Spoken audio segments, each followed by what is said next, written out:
Once upon a time, in a peaceful meadow surrounded by tall trees and wildflowers, lived two neighbors, an ant and a grasshopper. They were as different as night and day. The ant, small but mighty, woke up every morning with a mission. He would gather food, build his home stronger, and prepare for the colder months ahead. While the sun was still rising, the ant was already on his way, carrying bits of food twice his size, determined and focused. The grasshopper, on the other hand, was more laid back.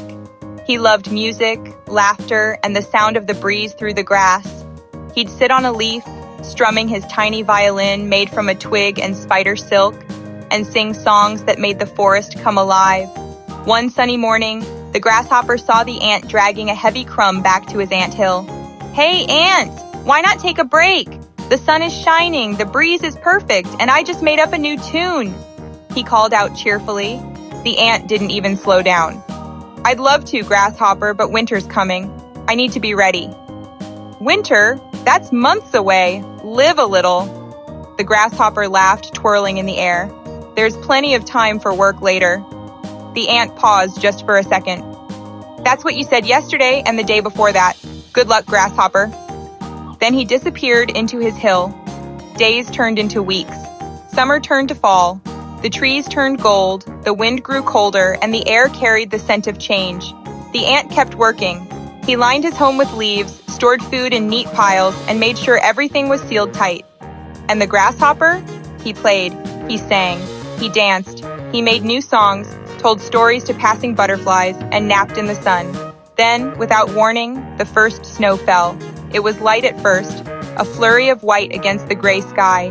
But by nightfall, the meadow was covered in frost. The flowers wilted, the wind howled, the ground turned hard and cold. The grasshopper woke up to a frozen world. "No more green leaves, no more warm sun," he whispered, shivering. His violin was cracked from the cold. His usual hiding spots were buried under snow. There was no food, no shelter. Desperate and cold, he remembered the ant. Maybe, just maybe. He hopped slowly through the snow, his legs numb, until he reached the ant's hill. He knocked gently on the tiny door. The door creaked open, and there stood the ant, wrapped in warmth, a cozy glow behind him. "Grasshopper?"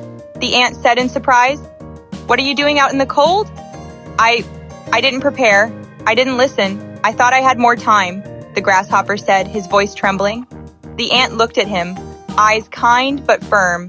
"I warned you, many times." "I know," said the grasshopper. "I was foolish, but I'm here now. Please, can I come in?" The ant hesitated. His home wasn't big. His food was carefully measured. Letting someone else in meant sharing everything and maybe going without later. But the ant remembered the grasshopper's songs, how they made the days lighter, the air sweeter. He sighed. "Come in," the ant said quietly. "You'll help me clean and sort, and you'll play your music again when spring comes." The grasshopper's eyes lit up, grateful and humble. "I promise. I'll work hard. No more wasting time." And so, the grasshopper learned. Inside the ant's warm home, he helped wherever he could. He listened. He learned the value of planning, of working for the future, and in return, he brought joy. When the days were long and the snow was thick, he played soft melodies that made even the cold feel warm. When spring finally arrived, the two stepped outside into the sun, together. From that day on, the grasshopper still played his songs but never forgot to work first. And the ant? He learned that sometimes balance is the key. Not just work, not just play, but both in harmony. The moral of the story teaches us that there's a time to work and a time to play. Prepare for the future, but don't forget to bring a little music along the way.